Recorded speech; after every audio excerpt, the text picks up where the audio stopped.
Olá, sejam bem-vindos a mais um podcast Frequência Universal. Eu me chamo Leandra, estamos aqui com mais um convidado para trazer conhecimento para vocês. Espero que vocês gostem tanto quanto a gente gosta da presença dele aqui, né, Hércules? Incrível. Então, com vocês... Gustavo, seja bem-vindo, é um prazer muito grande, uma honra estar na sua presença. Muito obrigado, gratidão pela presença de vocês também, ter essa oportunidade de estar aqui com vocês compartilhando um pouquinho de informação, né, do campo espiritual de qualidade aí também, para a gente poder levar para outros irmãos, né. E o Gustavo, para quem não conhece, Gustavo Bongioli, ele tem uma casa ayahuasqueira aqui em São Paulo, né, Gustavo? E a gente queria até aprofundar um pouco, aproveitar o espaço que a medicina está tendo hoje, inclusive na indústria farmacêutica, o quanto já está reverberando de forma positiva a medicina, para que você traga para a gente também um pouco mais do conhecimento que você já tem, que para muita gente ainda é novo, né? Ou então Claro. é até um pouco ali incerto, né? As desinformações a respeito, que acho que agora vai parar, né? Agora vamos para um campo mais positivo, que é o que a medicina visa trazer para as pessoas, né? Sim, com certeza. Eu acho que vai levar um tempo, mas a gente tá nessa onda que ela tende a ir crescendo conforme ela vai pegando impulso, porque as pessoas estão cada vez mais se abrindo para o novo, porque normalmente elas têm receio de consagrar as medicinas da floresta por medo, por receio do desconhecido. Eu tenho medo de ir para aquele lugar que eu não conheço, que eu não sei o que eu vou encontrar lá. A partir do momento que eu começo a falar com pessoas, que eu começo a pesquisar e tem informação de qualidade, aí a pessoa começa a se abrir mais para essa oportunidade. Uma vez que ela expande a consciência, num contexto onde ela está amparada espiritualmente, fisicamente, aí a consciência dela já começa a ver de uma forma diferente. A gente tem visto esse movimento crescendo muito no Brasil hoje, né? Legal. E como que a sua experiência, como você chegou na medicina, né? Porque todo mundo começa com uma consagração. Como foi a sua primeira experiência? Que idade você tinha? Há quanto tempo você está com as medicinas? Certo. Quem era Gustavo antes, né? Da quem medicina. era o Gustavo antes e o Gustavo pós-medicina? Olha, hoje eu vejo muitas pessoas conseguindo olhar com uma grande diferença, assim, qual que era o meu antes, como que sou eu agora. E eu não consigo avaliar muito isso, porque foi um movimento que foi sempre uma busca constante, sempre. Mas desde novo eu sempre gostei de ajudar as pessoas. Sempre gostei de ver as pessoas bem, as pessoas se curando, as pessoas encontrando o caminho delas. Então, assim, eu fui evangélico até os meus 17 para 18 anos. Mas sempre tinha um bichinho aqui falando, mas só isso aí que eu tô vendo aqui, que não era pouca coisa, ainda não tá me completando o suficiente.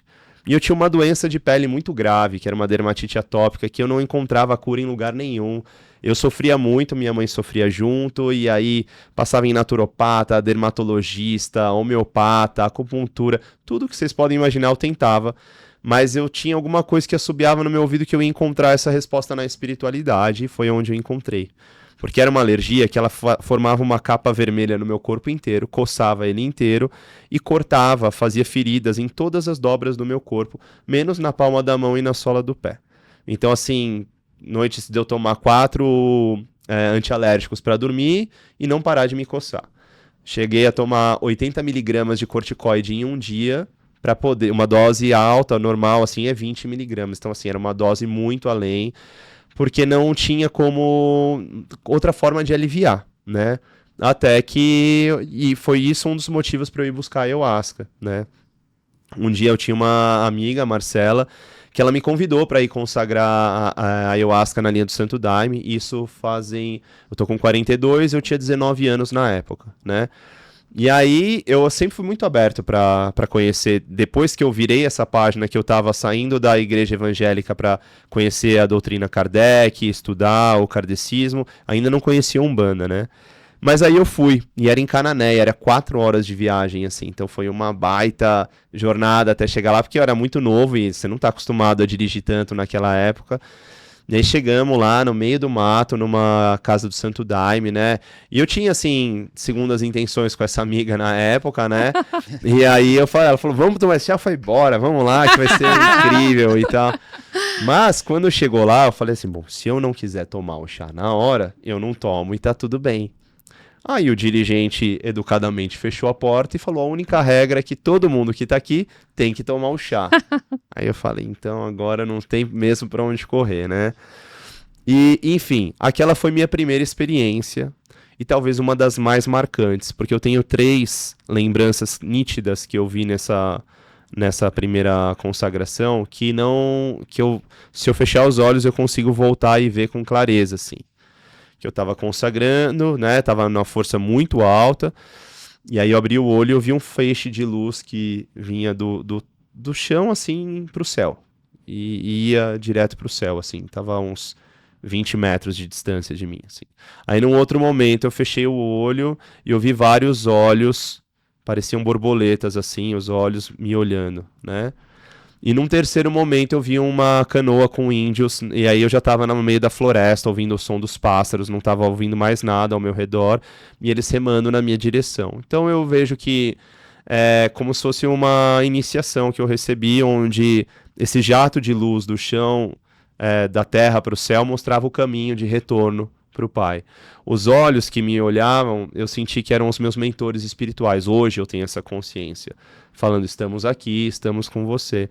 E os indígenas vindo com o barco na minha direção era uma confirmação de que esse é o caminho para a gente se encontrar e seguir. Só que eu não tive essa mínima pretensão num primeiro momento de vou conduzir cerimônias. Era uma coisa assim totalmente fora do meu da lógica, assim, sabe? Poder servir uma medicina como essa, né? Enfim.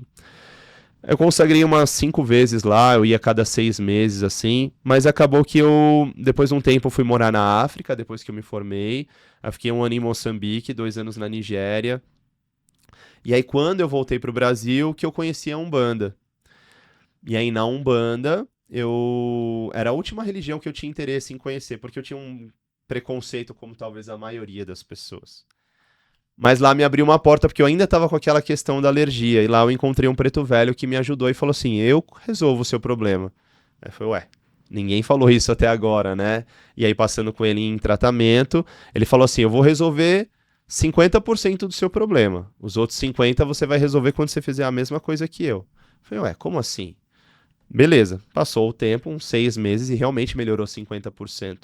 E aí eu comecei a sentir esse chamado para trabalhar na Umbanda. Aí um dia, em atendimento com o pai da casa, eu falei assim: eu tô sentindo como se tivesse uma energia atrás de mim aqui, alguém. Ele falou: ah, então vem aqui na quinta-feira, você vai vir todo de branco. Ele falou: eu vou incorporar esse espírito que está do seu lado, e depois ele só vem em você. E eu nunca vi nenhum pai de santo puxar a entidade de outra pessoa. Foi a única vez que eu vi na vida. E foi esse meu primeiro contato. E aí ele incorporou aquele caboclo, o caboclo veio, me cruzou. Cruzar deu um benzimento, assim, mexeu em mim.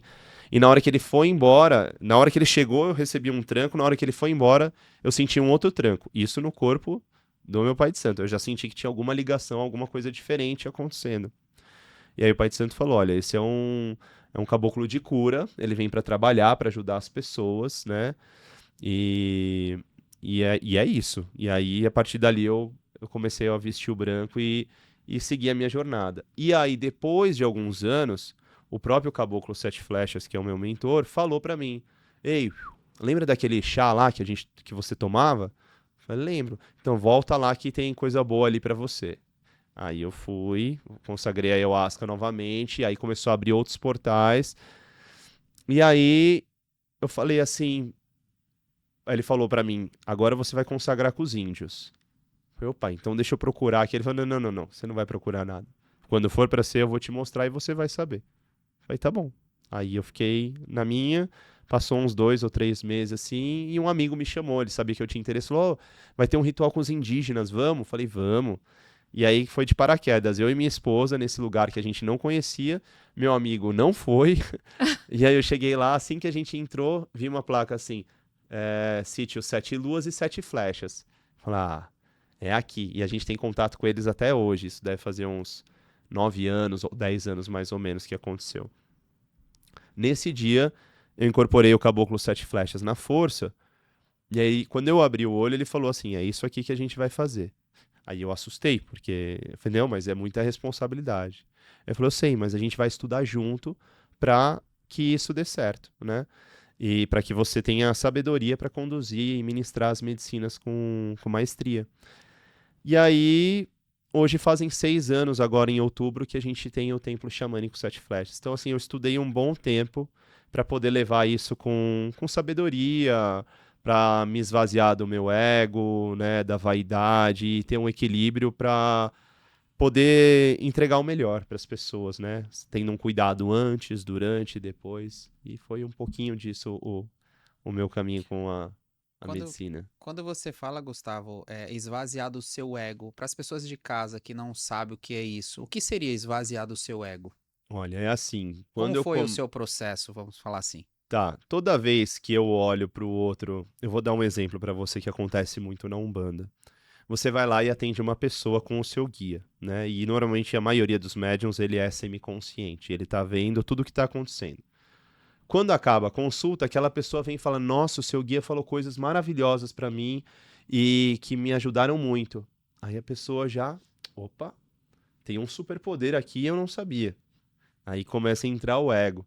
Então, desinflar disso e entender que a humildade é o caminho do coração e que se não for através disso, não tem como a gente crescer espiritualmente, é uma das chaves que pode fazer toda a diferença. Ou para você cair num abismo, ou para você ascensionar na sua jornada, entendeu? Porque eu vi muitas, e vejo até hoje pessoas se perderem nesse caminho por achar que tem mais poder do que o outro, ou que tem mais sabedoria, porque o meu conhecimento é diferente, porque eu sou uma semente estelar, porque esse eu, né, não é a verdadeira presença eu sou manifestada, né? A nossa presença divina, eu sou, ela vem quando você se liberta dessas correntes, dessas amarras, desse lugar de prepotência, ou de achar que você é alguma coisa a mais do que o outro, né?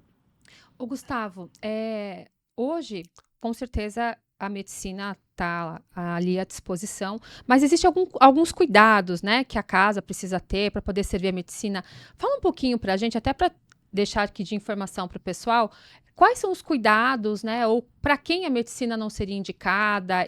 Tem alguma regra nesse sentido? Sim. As pessoas dizem que, assim, tem uma frase muito falada no mundo ayahuasqueiro que é: ayahuasca é para todos, mas nem todos são para ayahuasca. Então, para quem que ela não é? Né? Assim, eu vou pontuar os casos mais graves, assim, principais, que seria esquizofrenia, epilepsia, borderline num grau mais alto, aí tem muitas variações. Por exemplo, bipolaridade.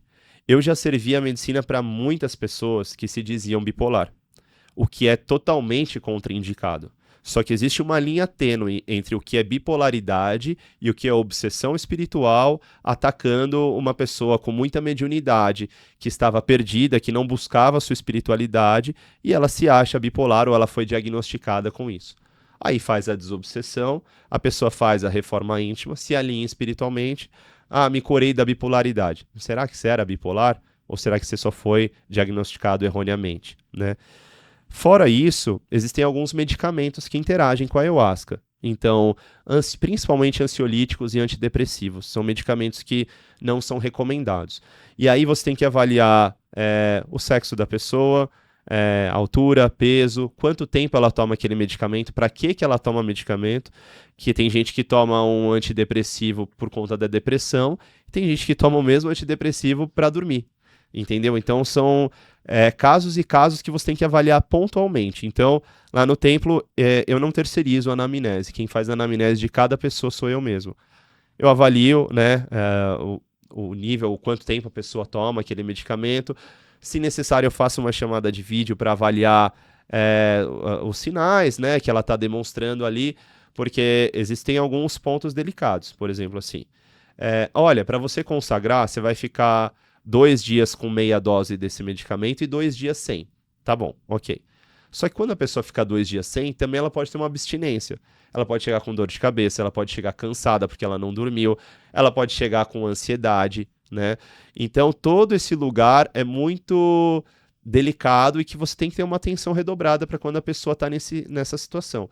Porém, de todo o estudo que eu fiz até hoje, que eu não digo que é muita coisa, mas eu acredito que é relevante, eu não conheço nada hoje melhor para depressão do que a ayahuasca. Nada, nada. Porque assim, as pessoas têm resultados de melhorar de 50% a 70%, muitas vezes, com uma cerimônia. Entendeu? Porque o que acontece hoje é que as pessoas vão num psiquiatra, por exemplo, e eu não estou generalizando, porque não são todos que trabalham assim, mas a grande maioria que chega para mim até o templo, muitas vezes é assim, eu não estou dormindo, Rivotril. Eu estou ansioso, vem Vance.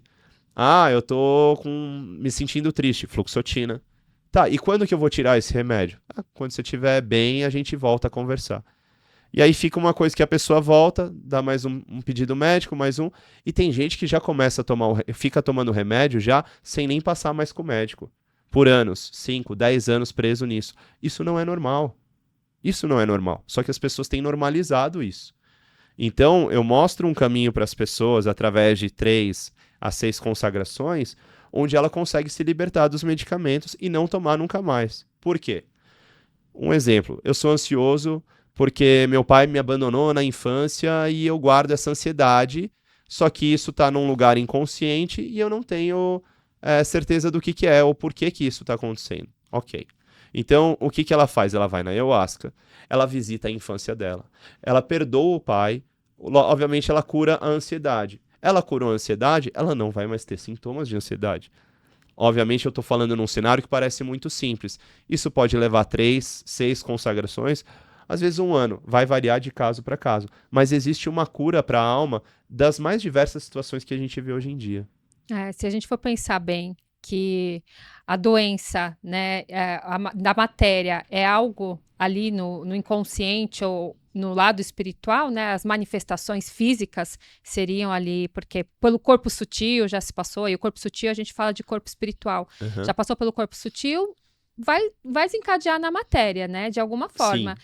E aí, partindo dessa premissa, essas doenças como depressão, ansiedade, elas são relacionadas ao que você viveu no seu passado, que aí vem a depressão, né, de algo que já passou, ou a ansiedade, que é daquele Sim. receio de um medo, né, no futuro, uma situação que ainda nem aconteceu, mas você já está ali sentindo os sintomas da possibilidade dela acontecer, Sim. né? E a gente vê muita gente acaba procurando médico, né, sem tentar resolver a causa. Exatamente. E aí a medicina, ela, se a gente, aí, pelo que você está passando, ela vai fazer um mergulho dentro daquela causa. Exatamente. Então, vou dar um exemplo assim.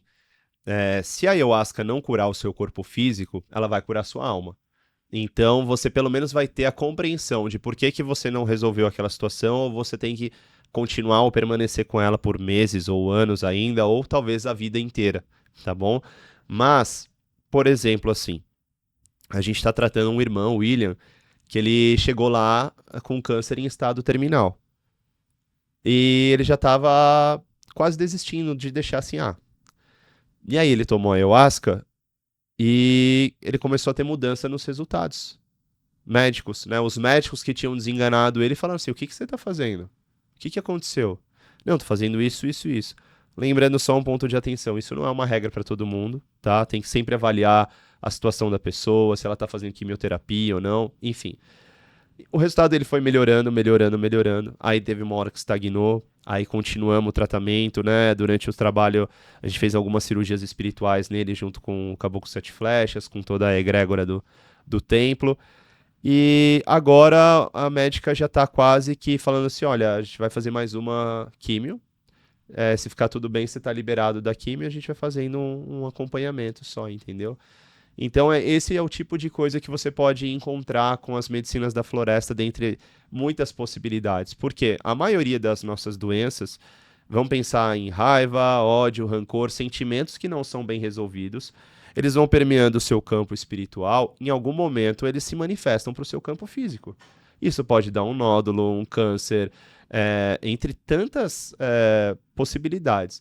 Agora, imagina se você tivesse uma bola de cristal e você pudesse ver que daqui a 1 ano você vai ter um câncer, vai ter que gastar com quimioterapia, hospital, família, perda de cabelo, entre tantos problemas.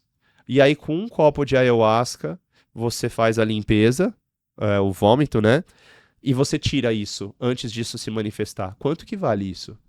não dá pra mensurar, né? É verdade. Então é esse tipo de cura que a gente acaba observando.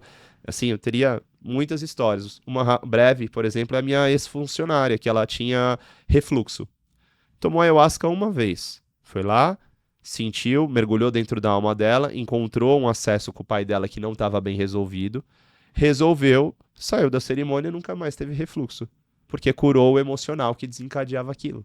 Caramba, É. a gente ouve falar muitos relatos mesmo de cura com a medicina e vão desde depressão, como você está comentando do rapaz do câncer. Eu já ouvi inclusive pessoas e aí seriam condutores, né, são que da cerimônia, que é o seu caso, de conseguirem ver, né, numa pessoa que está ali naquele processo dela de limpeza energética, colocar para fora um câncer, né?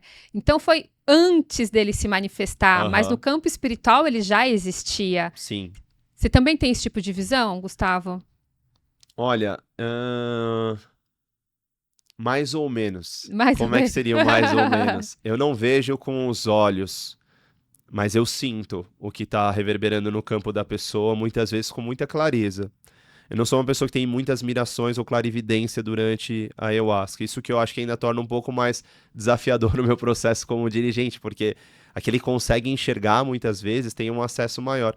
Mas mesmo de olho fechado, é como se a minha egrégora falasse dentro da minha consciência: olha, tem um espírito de uma mulher do lado dela, que é uma maldição ancestral, que está presa com ela. Enquanto ela não for guiada ou ser conduzida a se afastar, ela não vai sair desse processo. E aí eu vou lá e auxilio. Como assim eu vou lá e auxilio? Normalmente, a medicina da ayahuasca, por si só, ela faz 95% do processo no salão, quando bem guiada, quando bem conduzida. Ninguém precisa, na minha visão, tá, ficar intervindo, querendo curar ou ajudar o outro, porque a medicina por si só ela já faz isso. E você está indo lá para se curar, não para querer ficar cuidando dos outros. E aí, nesse momento, se eu ver que a pessoa está numa linha onde ela já foi até aqui e ela não está conseguindo ultrapassar, aí se os guias, os mentores me permitirem dar esse acesso, aí eu intervenho e auxilio a fechar um portal, fazer uma passagem, um encaminhamento, entendeu? Que demais. E aí a gente começa a entender, né, a necessidade de você não ter só a medicina à mão, você no caso dirigente, mas também conhecimento, né, e uma base espiritual para conduzir esse trabalho. Porque se a medicina é uma conexão espiritual, óbvio que vai ter espiritualidade ali fazendo a guiança desse trabalho, né? E aí fazendo essas conduções, como você falou, de eventuais obsessores, enfim. E aí a amplitude da medicina, ela vai muito além, porque a pessoa que toma medicina, ela acha que está fazendo um trabalho ali sozinha, ela com ela mesma, mas existe uma egrégora muito forte. Aí a importância, né, Gustavo, do que você está passando aqui pra gente, é de ter uma egrégora na casa, né, e aí isso é o que vai fazer de fato a diferença no final do trabalho, porque você falou, a medicina vai te entregar ali 90%, mas pode ser Sim. que seja necessário, como você disse, a condução de alguma outra coisa que vá além do que a pessoa tem condições de fazer. E aí seu trabalho vem... Sim. Eu penso também que, assim, não tem como uma egrégora estar firmada e bem alinhada se os dirigentes também não estiverem bem alinhados na vida dele. Não adianta eu ser uma pessoa egóica, prepotente ou arrogante e achar que a hora que eu acender a vela lá e servir o copo, o milagre vai acontecer para todo mundo. Não vai, entendeu? Pode ser que às vezes saia um resultado bom para uns, outros pode ser que às vezes a coisa fuja muito do controle. Como eu já vi, assim, muitos casos, entendeu? Só que hoje saem muitas notícias toda semana, tem pessoas me chamando, você viu isso, você viu isso? Eu evito olhar, mas não é que eu tô fechando meus olhos, é porque eu não acho que isso vai ser relevante dentro do meu trabalho. Se eu tiver bem alinhado com... Eu sei o que eu quero para as pessoas. Eu sei onde eu quero chegar também com tudo isso, entendeu? Então não adianta ficar olhando para isso ou para aquilo que não vai resolver e mudar o resultado final. O que eu posso fazer é continuar me preparando. Eu estudo todos os dias, né? Eu leio a Bíblia, eu faço estudos sobre as medicinas, eu converso com indígenas, amigos meus que eu tenho para trazerem mais instrução, justamente para ir ampliando cada vez mais o meu campo, para saber de fato o que eu estou fazendo ali, entendeu? Porque Se você errar na hora de servir a medicina por 10, 15, 20 ml a mais, em vez da pessoa ter um processo lindo, ela pode ter um processo traumático.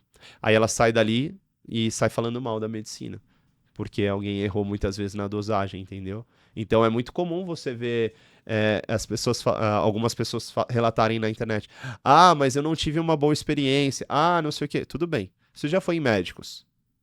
Tem médico que você adora e tem médico que você fala: cara, esse cara não falou nada que faça sentido pra mim.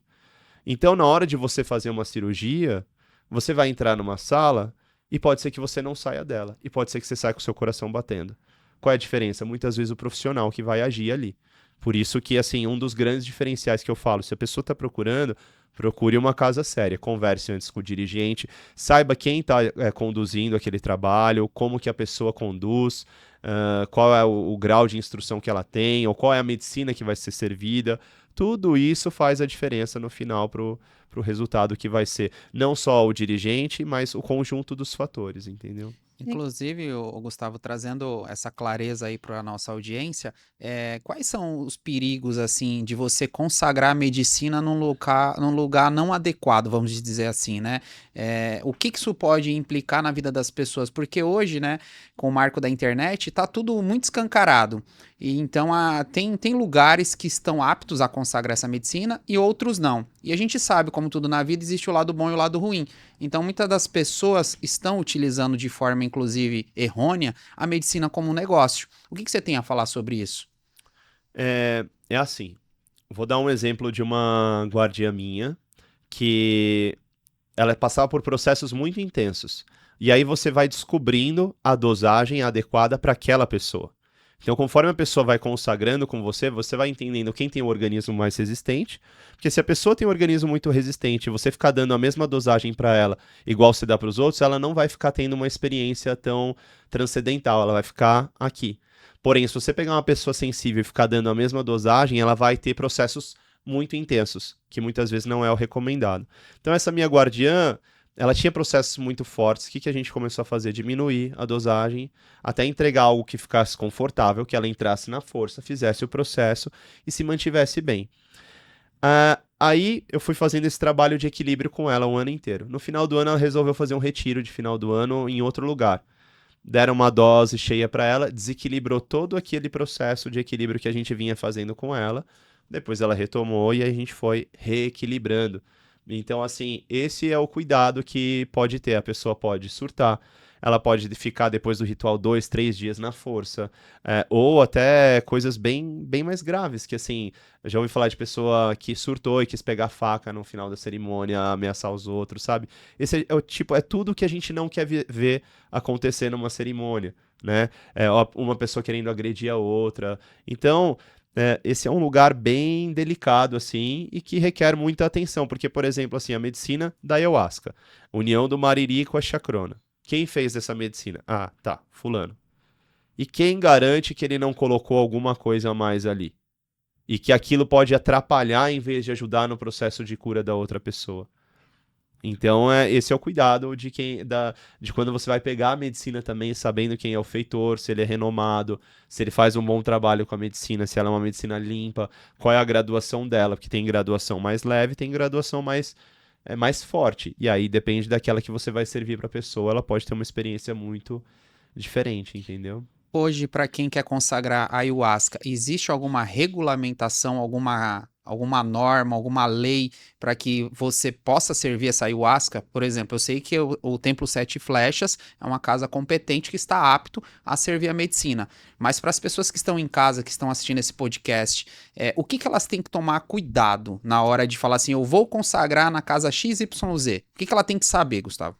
Olha, infelizmente, essa é uma das deficiências dentro desse mundo, porque se você quiser servir a ayahuasca amanhã sem nunca ter tomado a medicina, você pode comprar uma garrafa, infelizmente, pela internet e fazer a sua servição da forma que você achar que é válido. Então, assim, hoje eu tenho um CNPJ que, legalmente falando, me permite estar servindo a medicina, mas não tem nada além disso, entendeu? Não existe instituição, uma federação que vai falar assim, olha, essa casa faz um bom trabalho, tem conhecimento, estudou tanto tempo e está apta para servir a medicina. Essa daqui não. Então, assim, é normal e acontece, e não é pouco, de uma pessoa consagrar 3 meses, 6 meses, 1 ano e falar, poxa, eu senti um chamado da medicina para servir ela.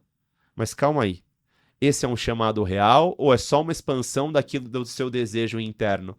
Porque eu já caí em peças que eu caí na minha própria armadilha, né? Eu recebi uma informação na força de que tal coisa ia acontecer assim. E aconteceu o contrário. Opa, a força mentiu para mim? Não. Mas às vezes sua cabeça tá tão expandida querendo que aquilo dê certo que você não tá dando espaço para a verdade vir. E aí você acaba puxando a informação que você quer e não a que a força deseja manifestar para você, entendeu? Então, e aí fica a confusão tá armada, né? Então, o que eu vou saber que é meu, o que não é? Respira, se tá com alguma dúvida em alguma intuição, espera uma segunda confirmação. Respira fundo, pede para sua egrégora, para seus mentores, não veio, aguarda.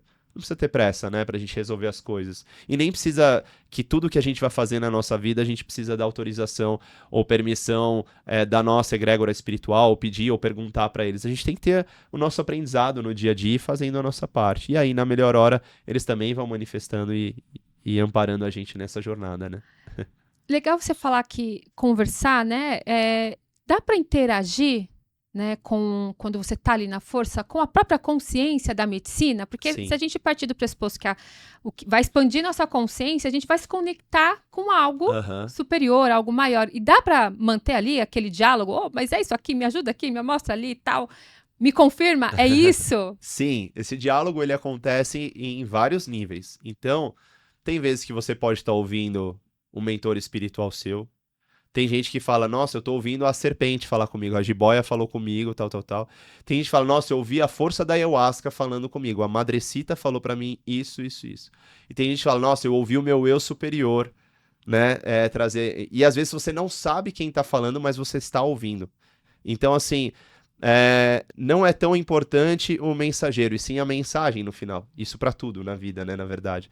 Então, a mensagem que chega... é a que tem que ser avaliada. E, obviamente, você pode colocar alguma intenção durante o processo e ver se isso vai manifestar. Mas nem tudo aquilo que a gente intenciona, a madrecita que sabe, no final das contas, o que é melhor pra gente. Então, às vezes você está focando em uma coisa, um exemplo. Olha, eu quero abrir os meus caminhos para a prosperidade. Hoje é uma coisa que muitas pessoas buscam, né? Eu quero ampliar as minhas finanças, ter mais abundância. Tá bom. Aí você entra na força e fala, bom, ela vai me mostrar alguma dica sobre o meu negócio. E aí ela vira lá e te leva lá na sua infância, pra você olhar seu pai brigando com você, ou sua mãe, ou o dia que seu pai saiu de casa, isso e aquilo, e você perdoar e resolver isso. E aí a pessoa chora. E às vezes a pessoa não quer perdoar. E aí a gente entra no processo chamado PEIA, que é Processo Espiritual Intensivo de Aprendizado, onde a pessoa fica com o balde ali e não consegue vomitar e chora e quer sair andando porque não consegue encarar de fato o que precisa. Porque a ayahuasca não é fácil e não é brincadeira. Ela vai na ferida que você precisa trabalhar, entendeu? Então esteja preparado também. Mas na hora que aquilo resolve, é um peso que sai das costas. Parece que você tirou aquela barra com peso assim e jogou, né? Porque dá um alívio na alma da pessoa. Aí, resolvi o problema com os meus pais, o que acontece? Meus caminhos financeiros se abrem. Então, é um pouco disso, assim, que tem essas possibilidades de comunicar, de conversar. Está com alguma dúvida? Conversa, né? Pergunta. Ai, não veio resposta. Às vezes não vai vir, porque não é para você ter aquela resposta naquele momento. E tem processos espirituais que se abrem em uma cerimônia.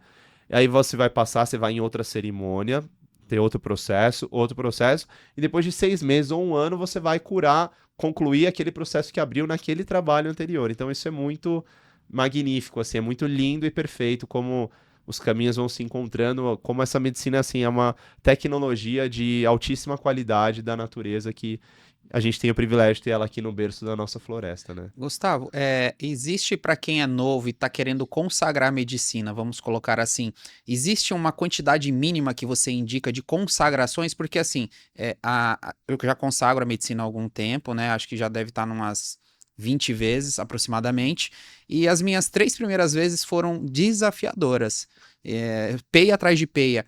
E eu confesso para você que se a espiritualidade não fosse tão sábia, eu não teria continuado. Então, existe Sim. ali uma quantidade mínima que você recomenda para que a pessoa tenha esse despertar, né, de consciência, porque nem sempre vai ser flores, tudo lindo ali. Possa ser que aconteça igual o processo que aconteceu comigo. Porrada, tiro, porrada e bomba. Então, tem alguma recomendação da sua parte? Olha, normalmente eu falo pra pessoa consagrar pelo menos 3 meses seguidos. Seguidos, não com muito intervalo. Até porque a medicina ela vai fazendo um processo de um mês para o outro, e a primeira experiência vai ser totalmente diferente da segunda, e a segunda totalmente diferente da terceira. E às vezes a pessoa não vai entrar na força na primeira experiência, nem na segunda, e às vezes nem na terceira. Então, tudo isso depende de como você. Eu sempre fico observando os novatos que estão no meu templo, se ele entrou na força, se ele não entrou.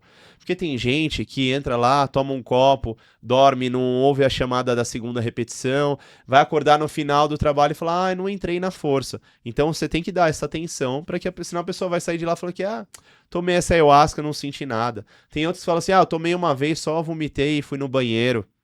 Ué, mas se ela não tiver instrução, ela não vai compreender. Porque a medicina ela leva um tempo para ir se conectando com cada alma, com cada organismo, né? Ela tem esse processo no espiritual e no seu organismo, conforme ela vai sendo catabolizada. E isso varia de um ser humano para outro. Porque, por exemplo, tem pessoas que dão a teoria de que uma pessoa alta e forte, ela tem que tomar mais medicina do que uma pessoa magra e pequena. Só que tem pessoas magras e pequenas que tem que tomar um copo cheio, e tem homens altos e fortes que tem que tomar um pouquinho e já entra muito na força. Porque muda de organismo para organismo, principalmente quando o organismo tem mais mal, que é a monoamina mioxidase. É aquela enzima que quebra as moléculas do DMT. Então, se a pessoa tiver muitas dessas, ela precisa tomar muita ayahuasca para poder acessar um nível legal na força, entendeu? Nesse período de 3 meses que você colocou, qual que é o ideal? Quantas vezes consagrar nessa janela de 3 meses? Eu falo uma vez com Uma um vez por intervalo mês? entendeu? Assim, eu acho que uma vez por mês, se a pessoa gosta de tomar ayahuasca, quiser tomar mensalmente, uma vez por mês, tá bom. Tem gente que sente a sede e a vontade de tomar 2 vezes por mês. Tem gente que vai lá e toma na sexta e no sábado e tal. Tem que ver o que a sua alma tá buscando e o que você de fato precisa, e o que às vezes não é uma muleta sua. De querer, tipo, porque é muito bom tá na força, tá ouvindo o rezo, é gostoso, é satisfatório. Mas, assim, se isso for um caminho, por exemplo, que te conecta com o divino, cara, encontrei a ayahuasca como a minha religião. O cara vai no culto toda semana, eu sinto de tomar a minha ayahuasca todo mês porque me faz bem. Então, se você for olhar pro lado, por exemplo, do Santo Daime, eles têm 2, 3 trabalhos por mês, às vezes, com datas comemorativas. Na União do Vegetal, a mesma coisa, são 2 trabalhos fixos, acho que é na primeira e na terceira... primeiro e terceiro sábado do mês, e às vezes tem uma data comemorativa no mês, e aí eles estão sempre consagrando 2, 3 vezes por mês, porque aquilo virou a religião, ou a doutrina, ou o caminho que ele quer seguir, e tá tudo bem, entendeu? O que não é muito legal é quando a pessoa começa a misturar as coisas e levar a ayahuasca de uma forma profana. Eu vou lá, beber e tal, não sei o que, e depois eu quero tomar ayahuasca para dar uma limpada e tal. E aí depois eu volto e faço as mesmas coisas. Obviamente que num primeiro momento, uma pessoa que está se curando de um vício, ela precisa, muitas vezes, às vezes até de um tratamento de choque. Tipo, ayahuasca toda semana. Eu tive um amigo que viveu essa experiência, entendeu? E se curou também, entendeu? Imagina, o Shiro, né, um grande irmão. Ele tinha 12 anos quando ele começou a usar, e foi até os 42, 30 anos usando droga das mais pesadas. E aí ele foi lá, eu levei ele na União do Vegetal para consagrar o chá. Ele tomou o chá uma vez e nunca mais ouviu aquela voz que falava na cabeça dele para arquitetar todo o plano para ele usar droga. Entendeu? Só que, obviamente, ele fez um trabalho de manutenção e foi toda semana, por 1 ano, 2 anos, para poder limpar, porque tem graus de contaminação da substância que também interferem no espiritual, e isso obviamente leva um tempo e um período para ir sendo purificado, transmutado e limpo, entendeu? E aproveitando esse gancho que você falou da medicina, a gente está vendo uma movimentação hoje na indústria farmacêutica. Sim. Super interessada na ayahuasca. Inclusive, a grande indústria aí que fabricou a famosa canetinha do Mondiaro, né? Saiu à frente nessa disputa e comprou uma empresa que já estava ali no nível 3 de estudos, né? Que é quando já está indo para a regulamentação da utilização da ayahuasca.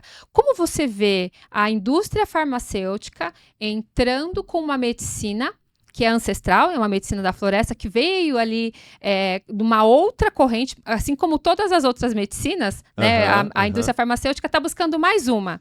E aí, como que está isso no meio ayahuasqueiro aí, dos dirigentes? Como que vocês estão percebendo esse movimento? Esse é um assunto bem polêmico. Vamos tentar esminunciar da melhor forma. Eu acredito que é impossível você colocar aquilo que é sagrado para a pessoa comprar numa farmácia, por exemplo, para fazer uma cerimônia em casa. Não funciona assim, não dá, né?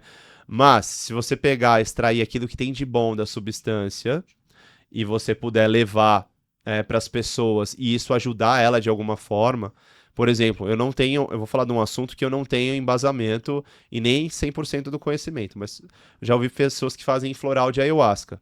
Se o efeito é placebo ou não, eu não vou saber te dizer, mas eu ouvi algumas pessoas que tiveram melhora.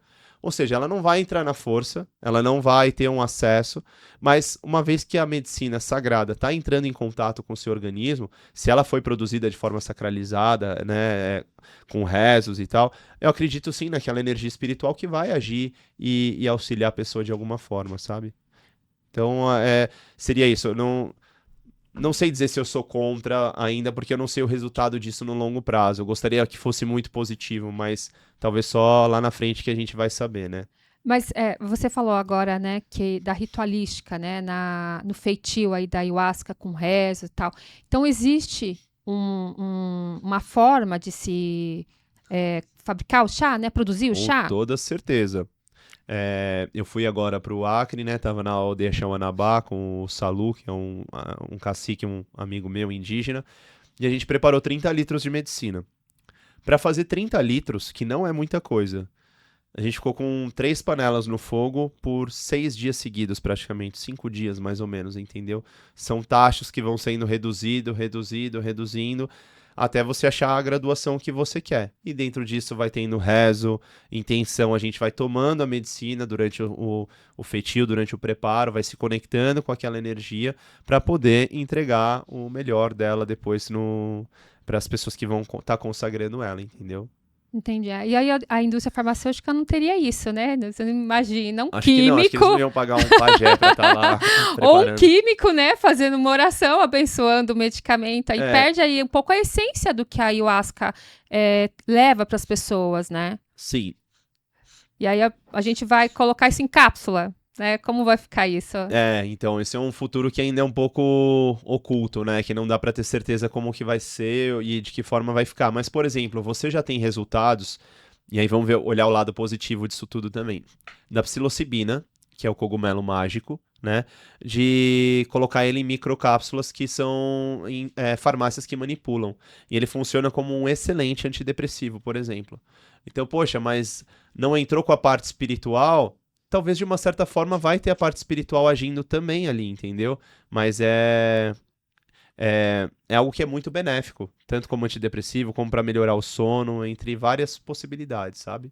Eu já vi pessoas que tomam microdose, né, Sim. da psilocibina.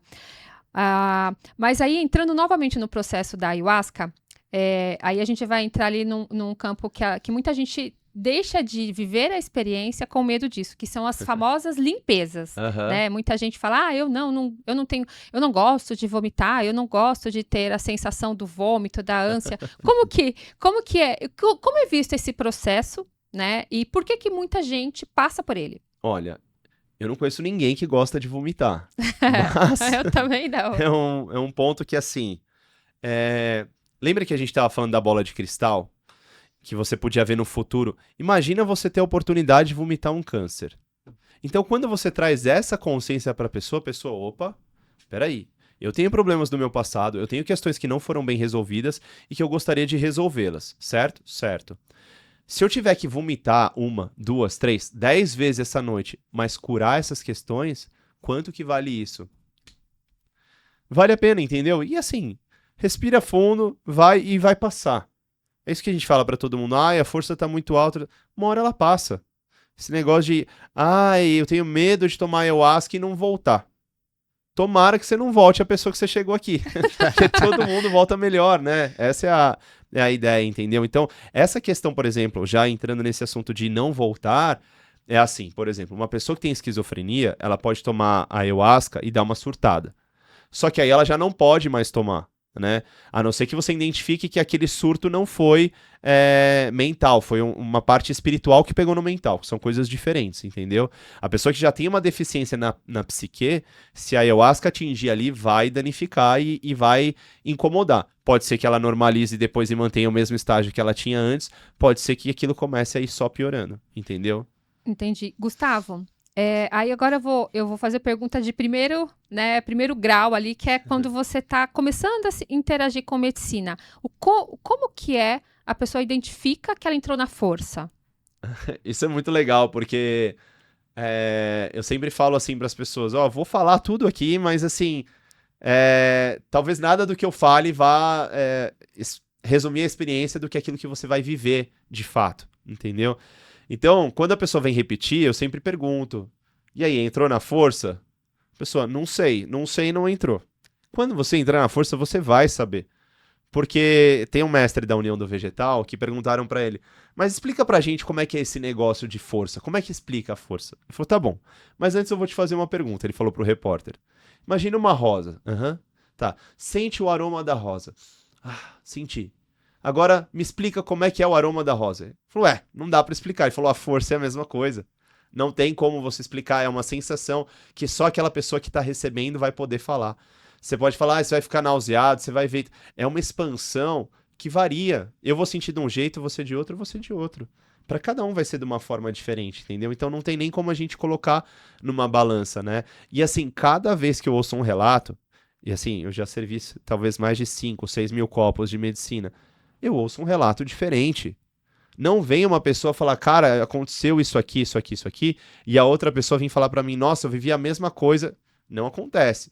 Mas uma coisa que acontece que é interessante é que assim, eu que vou guiar o trabalho, eu não sei o que vai acontecer. Eu posso escolher o tema, a musicalidade, mas eu não sei o que vai se manifestar. Mas no final, quando a gente pega a partilha, vem um irmão e fala assim, eu curei uma questão com meu pai. Eu também com meu pai. Eu com a minha mãe. Aí você vê que, poxa, naquele momento abriu um campo para se curar ancestralidade.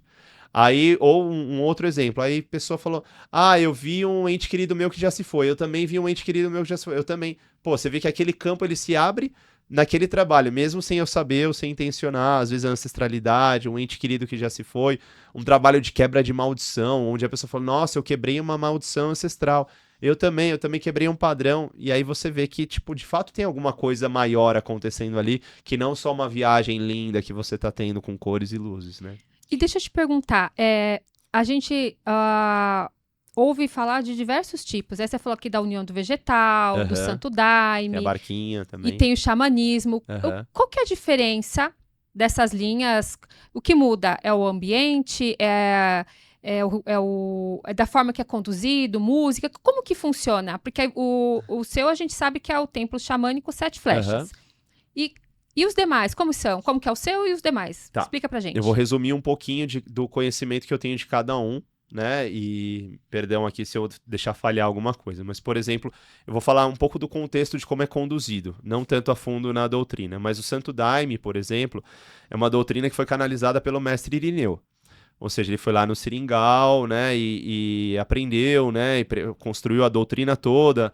E aí eles fazem como? Eles vão lendo os inários, marchando, 3 pra cá, 2 pra lá e 2 pra cá, 1, 2, 1, 2. 2 pra lá e 2 pra cá, com a maraca muitas vezes. Eu fui em poucos trabalhos do Santo Daime, mas os primeiros que eu fui foi na linha do Santo Daime.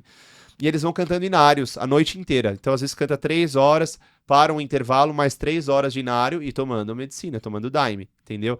E aí, em pé dançando, ou seja, não tem um tempo para você fechar o olho, ficar ali no seu processo. É um processo de firmeza e de equilíbrio, rezando na doutrina. E por vezes também vai tomar uma medicina um pouco menos graduada do que a gente toma, por exemplo, um trabalho de hiperconcentração, entendeu? Então esse é um trabalho na linha do Daime. E se você sair da corrente, vai vir alguém ali falar pra você, ó, tá na hora de voltar, tá? Porque é uma corrente, fica mulheres de um lado, homens do outro, e quem tá no centro cantando e tocando. É lindo também, assim. Aí você tem a união do vegetal, que eu estudei por 2 anos na união do vegetal. Então, a união do vegetal é uma doutrina que vem do mestre Gabriel. E aí, como é que faz? Tá todo mundo de branco, sentado, não tem tambor, não tem barulho, não pode incorporação, não pode movimentos bruscos. É você ali, e aí o mestre pode, por vez, colocar algumas músicas instrumentais para ir levando. E aí ele conduz a cerimônia através de chamadas, que ele vai trazer, que é como se fossem rezos, né? E depois ele também pode contar histórias durante a medicina, a história da Samaúma, a história da Ayahuasca. E ele também abre para perguntas e respostas, caso os irmãos queiram falar, mestre. Aí o mestre responde, pronto. O senhor me dá licença de fazer uma pergunta? Ele falou, pode fazer. O senhor está podendo contar a história da Samaúma? E aí o mestre vê se ele está podendo naquele momento e ele vai canalizando e sentindo como ele está fazendo a guiança. E ele vai controlando. Então ele tem chamada de luz, ele tem chamada de sombra, ele tem chamada de força, de cura, de guarnição. E através dessas chamadas que ele vai vocalizando, ele consegue equilibrar a energia do salão. Tem a barquinha, que é uma vertente que vem bem ali, eu não tenho tanta informação sobre, mas parece que é um braço que vem do Santo Daime, né?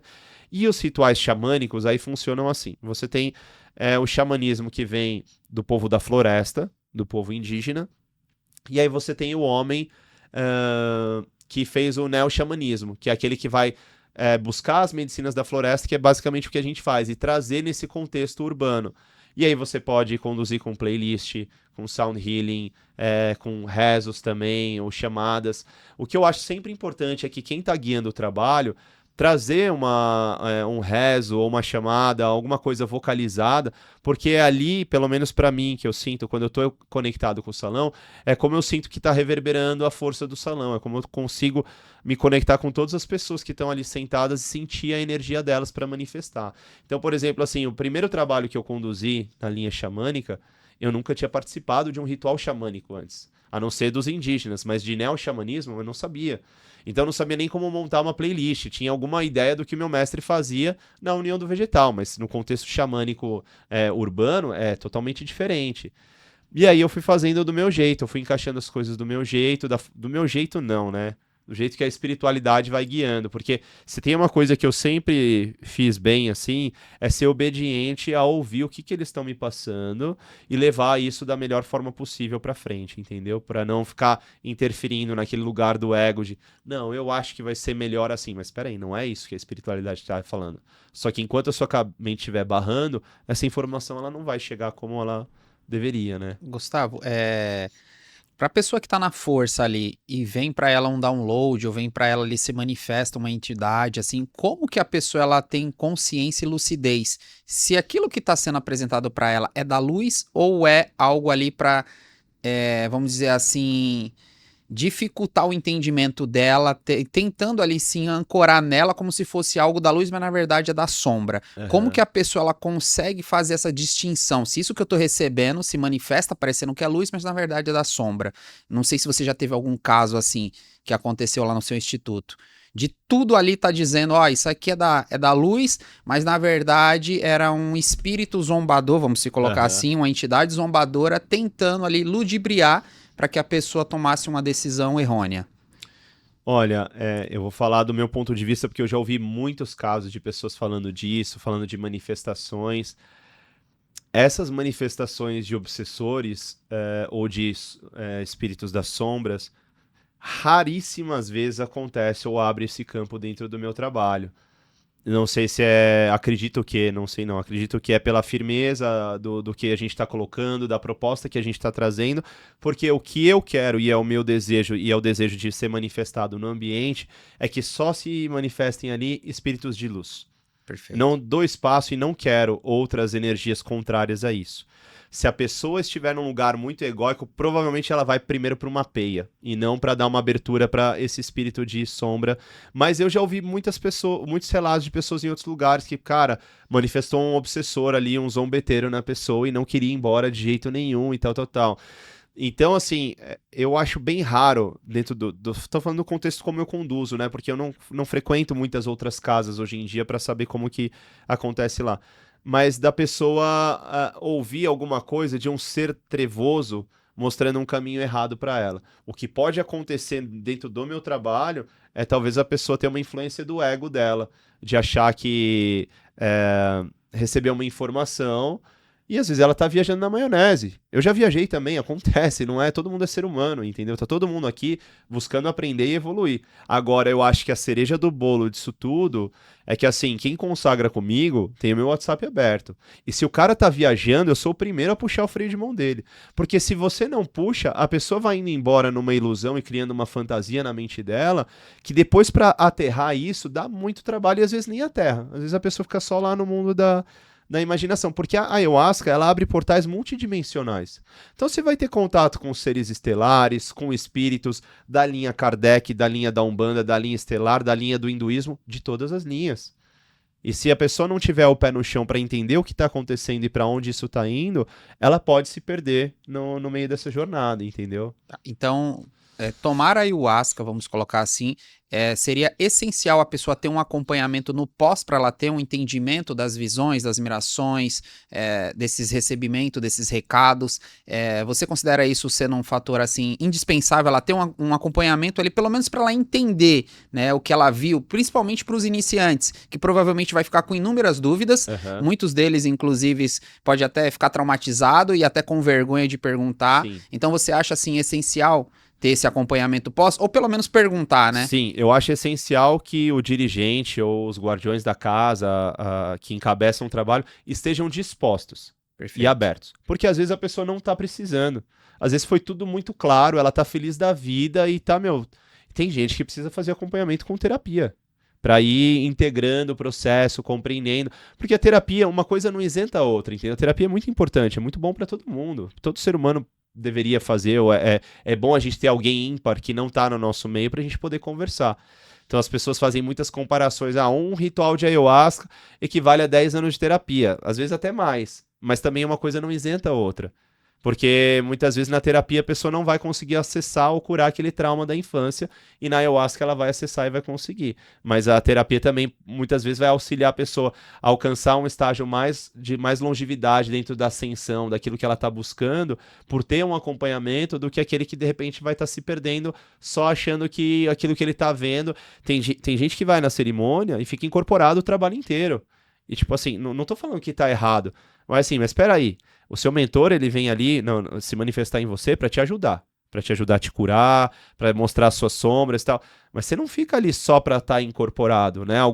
Você tem que ter algum insight, você tem que ter alguma informação, tem que ter um processo de reforma íntima, senão a gente não sai do mesmo lugar, né? E tem gente que acaba achando um lugar agradável, a sensação de estar lá e estar sempre incorporando. E não tem problema, como eu falei, só que eu acho que tem momentos e momentos, entendeu? Tem um momento mais da introspecção, do mergulho, que é onde a força é a parte da subida, né? Que vai elevando a força e tal. E tem o momento da alegria, da dança, né? Porque não para emanar a gratidão da cura que você está recebendo, que ali também você pode abrir um espaço para as manifestações, né? Você entrou num ponto muito legal de falar sobre manifestações mediúnicas dentro da força. Acontece muito? É normal? É permitido? Como é que é? Porque fica ali um pode, não pode, tem lugar que as pessoas vão para fazer consagração e a primeira coisa que o dirigente fala é proibido manifestações mediúnicas. Fala pro seu guia aí outro dia, mas hoje não, aqui é você com você. Perfeito. E aí, como que isso, você tem que agir de acordo com a regra da casa que você tá indo. Quando eu ia na União do Vegetal, eu já era pai de santo, já tinha todas as entidades prontas ali para incorporar, se assim eu sentisse de conectar com elas. Mas eles são espíritos de luz, são espíritos com disciplina e respeito.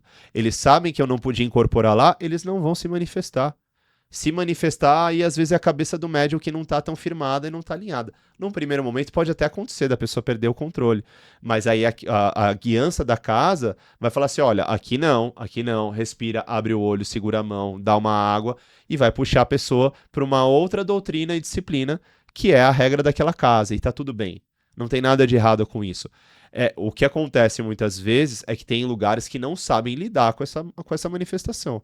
Como o nosso templo ele é um terreiro de Umbanda, para mim é extremamente normal ver a pessoa tremendo, chacoalhando. A única coisa que ela não pode é fugir do processo de cura dela só para ficar nessa irradiação. Então eu gosto de trazer essa consciência, porque assim, se é um trabalho de hiperconcentração, onde está todo mundo em silêncio, né? O trabalho é assim, é individual, porém a responsabilidade é coletiva. Se eu chutar baldinho, derrubar a garrafa, eu tô atrapalhando o processo do meu irmão. Por exemplo, a pessoa tá viajando, tá em Nárnia aqui, aí o irmão vem, não sei o que. Acabou, a pessoa às vezes não vai acessar de novo aquele lugar. Então eu prezo muito por esse respeito entre as pessoas, pelo silêncio, pelo equilíbrio, mas assim, a pessoa pode manifestar o guia dela lá. Só que o caboclo não vai poder vir bradando, ele vai fazer isso no dia da gira de Umbanda. A pombagira não vai poder gargalhar, porque ela vai assustar o irmão que tá do lado, o cara tá de olho fechado, concentrado, entendeu? E eu já fui em trabalhos indígenas onde eles falavam assim, não, mas se esse é o processo dele, é o processo de todo mundo. Se ele tá gritando, todo mundo tem que ouvir ele gritar. Falei, discordo, né? Porque aí atrapalha. Mas assim, é um ponto de vista. Então aqui você vai ver vários pontos de vista diferentes, como você vai ver nas igrejas evangélicas que tem várias vertentes e ramificações diferentes, entendeu? Então assim, eu aprendi a lidar muito bem com a incorporação, eu vejo ela como algo extremamente positivo, porque imagina, a pessoa tá incorporando dentro do meu templo, a gente não vai abrir espaço para zombeteiro, obsessor, então ela vai estar incorporando o mentor espiritual dela, o guia de luz dela, que muitas vezes é o seu melhor amigo e é o seu ancestral também. Ele vai estar, no momento que você está sozinho, no pior momento da sua vida, ele vai estar do seu lado.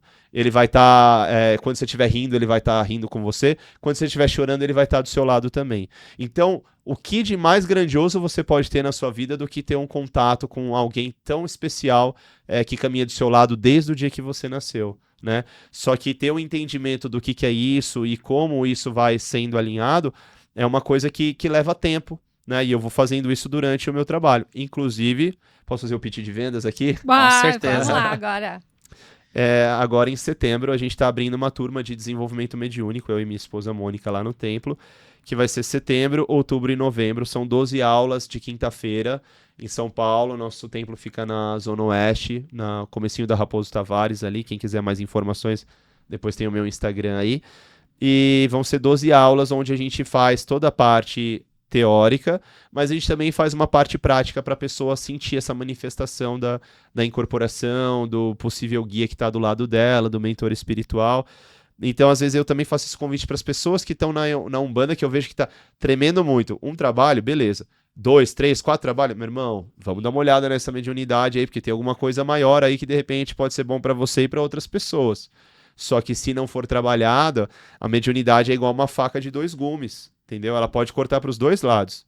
Você nunca teve um amigo que você saiu à noite e o cara enchia a cara e ele transformava, era outra pessoa. É mediunidade. Tá incorporado, só que não tá trabalhando na luz, entendeu? Então é isso, né? Porque se você for pensar bem, né, a mediunidade, se ela não é controlada, qualquer lado que ela for, vai ser mediunidade, né? Seja o lado da luz, seja o lado da sombra. Sim. A pessoa não tem controle sobre aquela percepção diferente que ela tem, então ela pode ir para qualquer lado. Então, Sim. a importância do que você acabou de passar, né? Não chega nem a ser um pitch, chega mais uma ajuda, né? Falar, tô te dando um apoio. O estudo mediúnico, para quem já sente essa mediunidade, é extremamente importante, até para a pessoa poder saber quando pode e não, e saber Sim. controlar, porque aí ela vai ter aquela conexão direta com o mentor, vai saber quando pode manifestar, como se manifestar, para não atrapalhar o trabalho, até como você disse, né? Imagina. Claro. Teve uma vez que uma irmã começou o trabalho, tal, no meio do trabalho ela incorporou e ela veio querer me dar um passe, né? E eu falei, minha irmã, hoje você veio para se cuidar. Eu te agradeço muito a sua energia, a sua manifestação. Só que eu sempre gosto de trazer uma reflexão muito clara para as pessoas que consagram lá no templo. Por exemplo, é muito normal a pessoa falar, meu pai, mestre, posso acender uma vela? Eu falo, meu irmão, se todo mundo aqui quiser acender uma vela, como é que vai ficar o trabalho? Entendeu? Você pode colocar tal música? Se todo mundo aqui quiser escolher uma música, eu não vou conduzir a sessão. Então a gente tem que pensar no coletivo também, porque o processo ele é individual, né? Mas qualquer coisa que começa a balançar muito pode interferir no equilíbrio energético do campo, entendeu? E tá tudo bem que tem lugares que são muito mais flexíveis em relação a isso. Só que eu vou dar um exemplo, assim. Tem pessoas que gostam de consagrar cada vez num lugar. E eu não gosto de ficar prendendo as pessoas, que eu já fui muito preso em algumas vertentes, e isso não me fez bem. Então hoje eu sei bem o que eu quero para as pessoas, eu quero que elas tenham liberdade. Mas quando ela encontra uma egrégora que faz bem para ela e se firma dentro daquela egrégora, ela consegue crescer e dar subir degraus assim muito amplos dentro da consciência, dentro da espiritualidade dela. Quando a pessoa fica indo aqui, ali, consagrando em 3, 4 lugares diferentes, acaba que ela não fica tão disciplinada e tão alinhada em relação a tudo isso, né? Isso assim, obviamente eu não sou dono da verdade, mas estou dando um ponto de vista de vários amigos que eu vi nessa caminhada, né? Tinha um grupo de amigos que foram assim, vai tocar fulano lá. Pô, não é porque o rezador que você gosta vai estar lá que a casa está firmada para receber você também. Aí foram lá, um trabalho super legal. Vão lá, outro trabalho super legal. Aí foi lá, nossa, voltamos umas 4 com dor de cabeça. Eu falei, então, que o espaço comportava 30 pessoas e tinha 50. Porque não foi bem organizado isso ou aquilo. E assim, esse tipo de coisa vai acontecer muito no meio ayahuasqueiro, né? Legal. E falando de medicinas, a gente tem no templo você serve a ayahuasca e tem mais alguma coisa de Sirvo o medicina? rapé também e a sananga. E explica para quem não conhece como é o rapé e como é a sananga. Tá. A sananga é um colírio da floresta amazônica que ela ajuda a descalcificar a nossa glândula pineal. Então os indígenas acreditam que os nossos olhos são o espelho da alma, tá? E aí, muitas vezes, ele pinga a sananga para afastar Panema, o Nisu, que são os maus espíritos, que muitas vezes dão preguiça. Então, às vezes, ele tá indo caçar para esse lado aqui e a presa tá indo por aquele outro lado. Então, a gente pinga a sananga para enxergar aquilo que às vezes está embaixo do nosso nariz e a gente não tá vendo. Ela vai arder, mas ela vai tirar um pouco dessa gordura que fica na frente do nosso olho, né? E vai limpar. E vai ajudar a gente a ter uma visão melhor e no lado espiritual também, entendeu? Ela não é recomendada para quem fez cirurgia recente nos últimos 6 meses, ou quem tem glaucoma, ou até mesmo quem tem lente de contato precisa tirar a lente. Mas fora isso, e aí vai ter a sananga leve, média, forte, extra forte, e aí quanto mais forte, mais ela arde também, tá? E dura quanto tempo, ô Gustavo, o efeito da sananga? Normalmente é para ser de 1 a 2 minutos, né?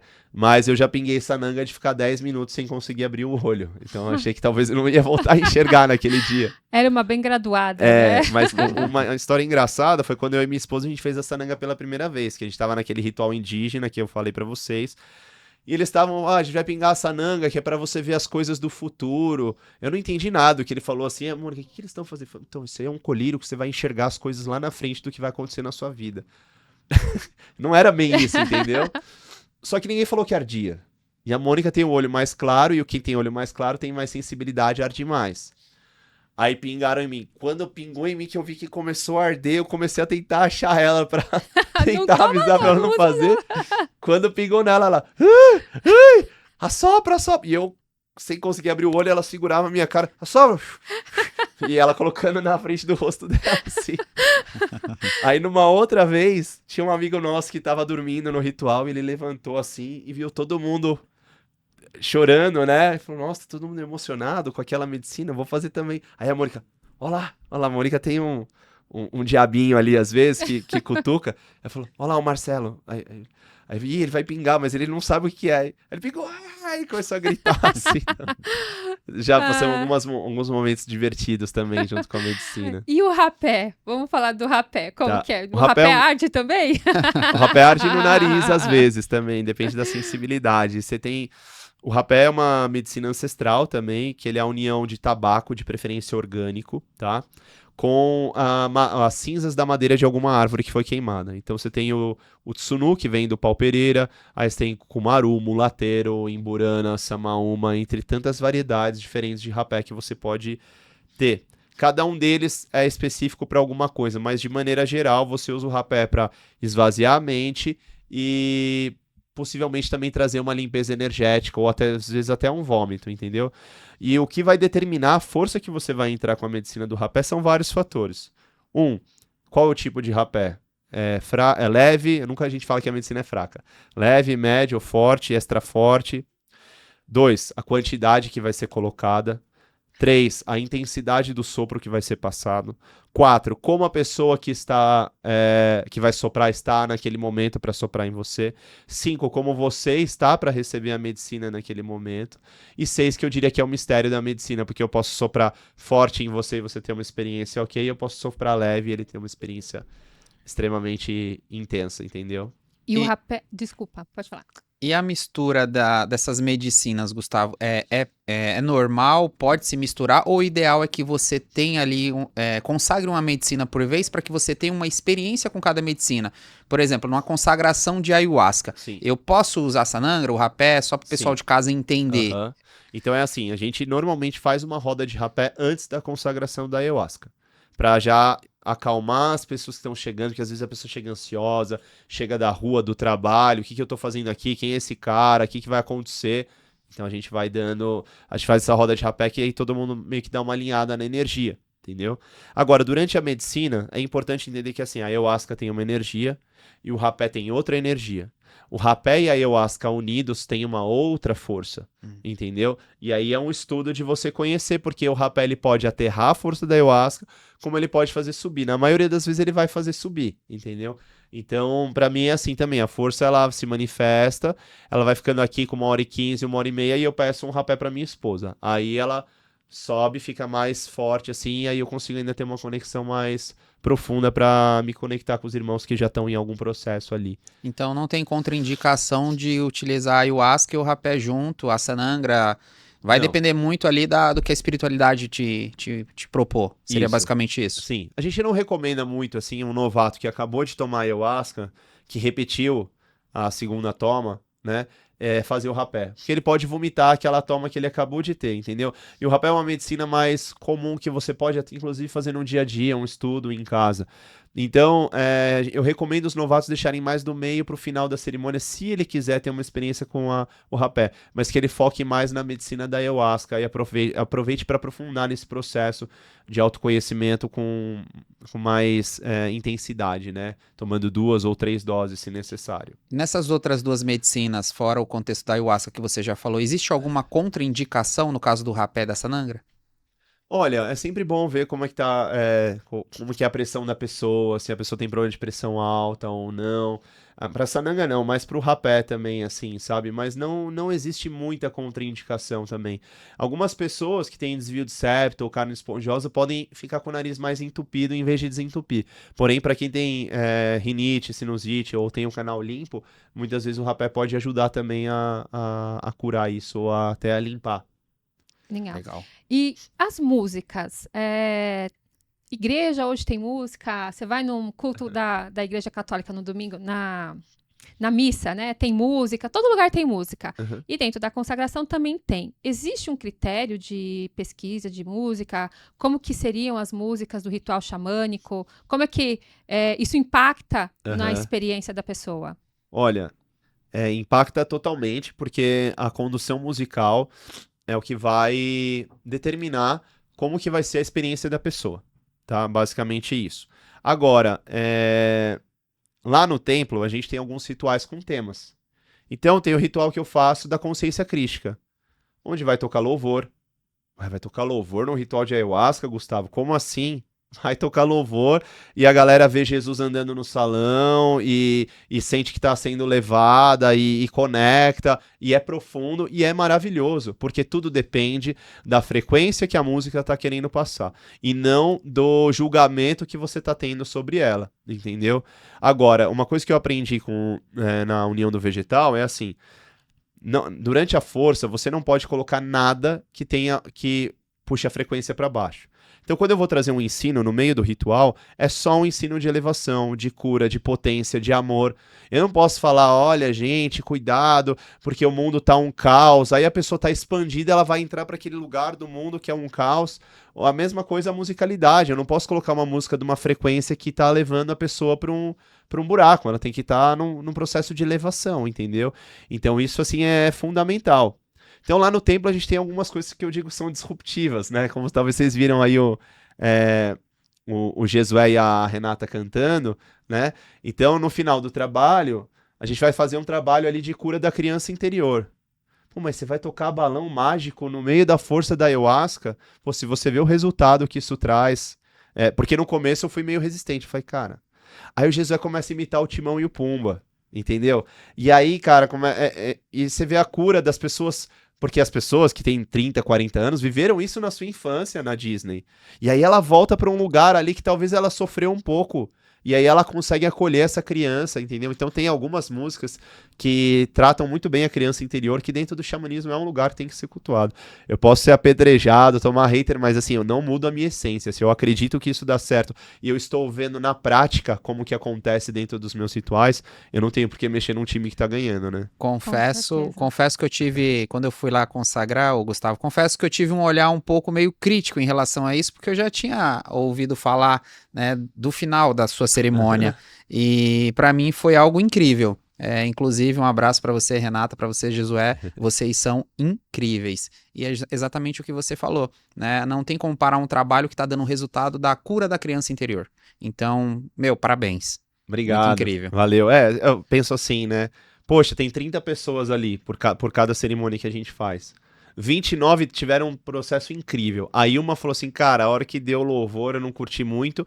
Normalmente, essa pessoa que fala isso, e eu já fui examinar atrás, é que assim, ela não teve uma experiência boa na igreja. Ela sofreu alguma coisa lá e ela trouxe isso pra dentro da cerimônia e aquilo reverberou, entendeu? Mas eu tive várias pessoas que passaram por ali e falaram, cara, aqui eu fiz as pazes com Jesus, porque eu tava bravo com ele. Que legal isso. É muito bom a gente ouvir essas experiências das pessoas. E a gente ouve muito uma pessoa que participou, né, do seu templo xamânico. E em todo podcast que ele vai, ele fala do quanto a medicina mudou a vida dele. E aí não tem como a gente não falar do ninja, né? Que acho que ele continua frequentando a casa, sempre Sim. fala da casa, fala muito bem de você para todo mundo que ele conhece. A gente já conheceu ele pessoalmente. O cara é incrível, ele adora você, fala muito bem do templo. Como que ele chegou lá? Como vocês se conheceram, se conectaram? Essa história é interessante também, porque assim, primeiro um abraço pra você aí, Douglas Viegas, poderosíssimo ninja, o terror dos otários. Ele é um querido, um verdadeiro amigo, assim, eu aprendo muito com ele, e eu sou muito grato por essa troca recíproca que a gente tem, assim. Mas assim, quando eu vi um primeiro vídeo dele, eu achei muito agressivo. Eu falei, nossa, essa mensagem aí é pesada, meu, esse cara é estranho. Aí depois eu voltei, mas peraí, cara, tem uma informação aqui, tem um recado. Alguma coisa tá sendo transmitida. E ele tem um público pra quem ele fala, que assim, é gigantesco, né? E aí depois eu vi um outro vídeo e tal, e aí ficou por isso. Aí um dia eu tava na loja de velas comprando alguns artigos pra minha esposa, na loja do Cigano, e aí eu ouvi aquela voz assim, não sei o que e tal. Falei, cara, eu conheço essa voz. E o ninja, ele é uma simpatia. Por onde ele vai, você vai jantar com ele vai cumprimentar do garçom ao manobrista, todo mundo. E vai tratar todo mundo igual. Ele não é um personagem, ele é assim, entendeu? E aí ele chegou na loja, eu fui me apresentar pra ele. Falou, eu acompanho o seu conteúdo. Ele falou, é mesmo? Isso faz uns 4 anos atrás. Ele tava assim, começando a dar um up maior dentro do caminho dele e tal. Qual é o seu nome? Eu falei, Gustavo. Eu falei, o que você faz? Eu falei, eu trabalho com as medicinas da floresta. Falou, pô, legal, então eu quero ir consagrar com você. Assim, sabe? E ele já tinha consagrado uma vez, mas não tinha tido uma experiência assim transcendental. E ele foi lá no templo, e se você vê como ele passa a mensagem hoje e como ele passava antigamente, você já vê uma mudança também. Óbvio que ele é um cara que tá sempre se cuidando, buscando, mas assim, não tem como falar que a medicina não impactou a vida dele, ele mesmo fala isso, né? E assim, um episódio engraçado que eu passei com ele é que assim, teve uma época que eu não tava comendo carne, né? E eu fui na casa dele comer uma pizza, né? Não, fui na casa dele, a gente tava vendo filme e tal. E aí ele virou pra mim e falou assim, ô, pedi uma pizza pra nós. Eu falei, pô, legal, mas eu não tô comendo carne. Aí ele olhou pra mim, aí é um problema seu. Tipo, simples assim, é um problema seu, cara, você não tá comendo não, eu não tô sabendo, né, não é uma coisa que eu tenho que me preocupar ou saber se você vai comer carne ou não. E ele é esse tipo de pessoa que, muitas vezes na vida, alguém fala alguma coisa que incomoda pra gente, e a gente não sabe falar não. Não sabe falar não pra uma coisa que a gente não quer fazer. E eu aprendi muito isso com ele, entendeu? Então, às vezes, alguma coisa incomodou minha esposa passa um pano, aconteceu tal coisa. Eu falei, não. Vamos lá, vamos resolver isso daí. Porque não tem que deixar passar. Isso é como se fosse um câncer, assim, é uma coisa que vai piorando, e quando você vê, tem pessoa montando em cima e tal, e eu fui muito assim, né, eu era aquele que o ninja fala que é o bonzinho, que é o que só, porque eu queria ajudar o mundo inteiro, queria abraçar todo mundo, queria levar todo mundo pra ayahuasca, todo mundo na Umbanda, e aí uma hora você entende que não funciona bem assim o caminho de autoconhecimento. Quando você quer ajudar uma pessoa que não quer ser ajudada, você não só não ajuda, como você atrapalha ela e você ainda acaba se atrapalhando. E aí as coisas ainda dão errado pra você. Então, assim, esse é um lugar que tem que ter uma consciência clara, assim, que é muito fácil ajudar as pessoas. É só você perguntar. Você quer ajuda? Quero. Então vem. Então, assim, eu estendo o braço pra todo mundo. Agora, hoje, eu aprendi muito isso com o Douglas, que é quando a pessoa fica com muito mimimi, com muita historinha, com muita coisinha assim, ai, não, mas... Cara, você quer ajuda? Eu tenho ajuda pra você. Esse caminho aqui. Tem que tomar ayahuasca. Pro seu caso, é com a ayahuasca que eu consigo te ajudar. Fora isso, eu vou ficar ouvindo as suas lágrimas aqui, eu não tenho um caminho pra você. Então, voltando naquele assunto que vocês falaram de ayahuasca é pra todos, que eu falei, né, que a ayahuasca é pra todos, mas nem todos são pra ayahuasca, tem gente que não vai se dar bem com a medicina. Tem gente que não quer mergulhar na profundeza da alma. Tem gente que não tá disposto a fazer a cura que precisa. Entendeu? E aí é onde entra um pouco do ego, do controle, e tá tudo bem, aquela pessoa não é pra ayahuasca, ponto, tá resolvido. Tinha uma amiga minha que ela vinha, consagrava, ela entrava na força, colocava o pé pro alto, assim, uma processão lindo, assim, que ela ia forte mesmo. Aí um dia ela parou de ir no ritual, aí eu, um dia mandando mensagem, tá tudo bem com você? Tá, tudo bem aí. Falei, tudo, é que você faz tempo que você não vem na cerimônia, né? Ela falou, que agora eu tô indo na igreja. Falei, como que tá lá na igreja? Falei, eu tô ouvindo Deus no meu coração, tá sendo tão bom. Falei, é isso, tá tudo bem. Eu vou falar pra ela que tá errado? Não, sai daí, vem pra cá. Não existe isso. Isso aí é o ego do ser humano querendo controlar as coisas, entendeu? A gente tem que ser aberto a entender que há muitas moradas na casa de meu pai. Assim o mestre falou e deixou pra nós. Então aprenda a respeitar. Hoje tá faltando muito respeito. As pessoas falam tanto, levantam tanta bandeira que Jesus é assim, porque tem que ser desse jeito. Mas não tá fazendo o que o mestre falou pra fazer. Que é o simples, é o básico. Respeita o próximo, ama o teu próximo. Faz o bem. Acabou.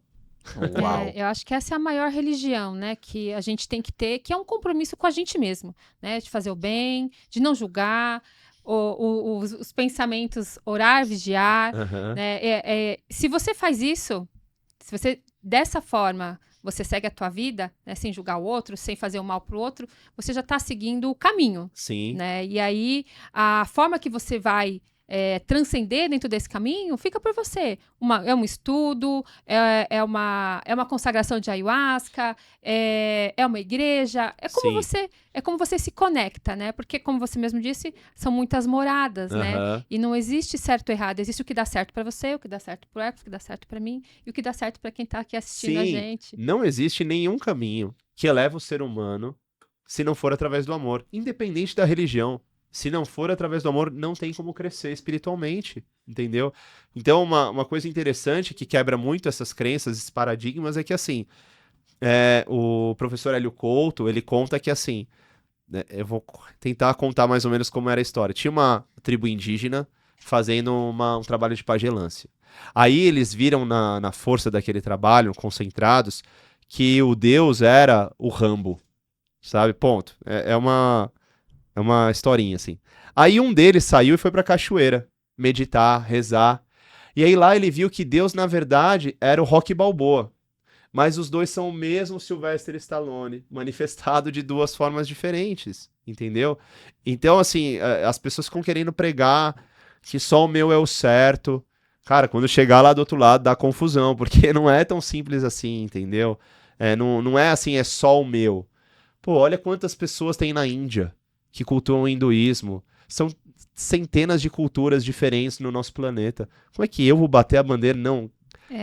E aquela criança que nasceu morrendo de fome na África tá errada e tá condenada. Porque ela não vai ter contato com a... É muita Não, não dá. prepotência do ser pretensão. humano, né, Gustavo? Achar que no meio do universo, das galáxias, o planeta Terra é só um cisco. A gente achar que só existe o nosso ego, que está certo, pautado, ó, só do meu jeito é o jeito certo e do jeito da Sim. minha irmã é o jeito errado. É muito egocentrismo, né, na Sim, verdade. e aí as pessoas perguntam, mas calma aí, é um terreiro de Umbanda, mas você fala de Jesus e também toca mantra, Como é que fica essa mistura tudo? Como é que você mistura tudo isso? Eu falo assim, como que você vai misturar aquilo que nunca foi separado? Uau. Se quem separa tudo isso é o homem. Acabou. Então, assim, se eu tô colocando uma música pra Jesus, tô colocando uma música da floresta, tô colocando um mantra na mesma cerimônia, toco pra Exu, pra Umbanda, e tá todo mundo saindo bem e curado de lá, tá todo mundo saindo, assim, 80% melhor do que chegou, o que tá de errado nisso? Como que você vai falar que tem alguma coisa de errado nisso? Errado é maltratar o ser humano, é tratar ele com desrespeito, é fazer mal, é contar uma historinha que vai atrapalhar a vida dele em vez de elevar ela. Isso sim. Que legal. Eu fico muito feliz em ouvir isso, porque acho que a mensagem principal, né, que a própria medicina deixa é essa, né? Amor, união, elevação espiritual. E Sim. aí a entrega maior que a gente está deixando aqui para quem está assistindo a gente é justamente essa. Não existe forma certa, existe o que funciona para você, o que funciona para mim, o que funciona para o Hércules. E ter consciência de que aquilo te faz bem, te faz uma pessoa melhor, te deixa dentro do seu propósito de vida. Tá tudo certo, né, Aham, Gustavo? com certeza. E você se encontrou dentro desse trabalho, encontrou esse chamado. E é legal, você fala muito da sua família, né? Você fala da sua Aham. esposa. Vocês já se encontraram dentro desse meio? Ela foi junto com você? Como que foi? Porque acho que é importante você Aham. falar isso pra gente, porque a gente já ouviu, né, de pessoas falando, eu vou, mas meu marido não vai. Sim. Ou o contrário, né? O cara vai e a esposa não vai. Você acha que isso pode atrapalhar até um processo um do outro? Às vezes sim, às vezes não. Tudo depende de como flui a comunicação dentro de casa. Porque eu tenho casais que vai só o marido lá e a esposa super respeita. Porque ela não deu com a ayahuasca. Mas ela vai no trabalho das bruxas da minha esposa, na aldeia das bruxas, que é um trabalho que minha esposa faz só com mulheres. Mas ela não quer ir na ayahuasca. Já o marido dela gosta de ir na ayahuasca. Um exemplo, tá? Então teve uma época também que eu queria tomar muita ayahuasca. Muita ayahuasca, tá, vamos interpretar melhor. Eu tomava umas 3, às vezes 4 vezes por mês, porque eu estava querendo estudar na medicina para servir ela melhor, né? Em algum momento a Mônica também se incomodou com isso, porque estava demais e ela não estava nessa frequência. Eu falei, amor, é por um tempo só. Tá vendo? Eu tô estudando para depois poder fazer aquilo que ressoa no meu coração, a minha missão de vida. Não, então tá tudo bem. E aí a gente tem o terreiro juntos, entendeu? Então a gente toca a Umbanda juntos, eu e ela. Ela vem na ayahuasca comigo também? Vem. Mas ela tem, assim, a mesma intenção que eu tenho com a ayahuasca? Não, e tá tudo bem. Mesmo assim, ela consegue estar lá, conectar a energia, ajudar a firmar o campo, auxiliar as pessoas, né? E a gente leva isso para as nossas filhas também, né? Porque, assim, eu não sei que rumo elas vão tomar lá na frente, porque elas vão poder escolher o que elas querem acreditar. Mas eu tenho por obrigação mostrar aquilo que deu certo para mim, né? Então a gente repassa isso para elas também. Agora, para os casais, é muito normal um ir, se curar e às vezes depois ir lá e arrastar o outro. E é muito legal quando os dois chegam juntos e os dois saem bem juntos. Isso faz muita diferença também na jornada, sabe? Porque parece que é um relacionamento antes e um depois. A pessoa olha diferente pro outro. Pô, tive Hoje ele é meu amigo, né? Mas ele começou a consagrar comigo. Ele chegou lá com uma armadura gigantesca, que ele teve que ir tirando, soltando todas elas. Ele chegou em casa, ele ficou uma semana chorando no colo da esposa, pedindo perdão, desculpa pela pessoa que ele tinha se tornado, pelo quem ele era do passado. E hoje é um outro relacionamento, se casaram novamente, entendeu? Então, assim, eu vejo, já vi muitas e continuo vendo transformações, assim, significativas que salvam relacionamentos.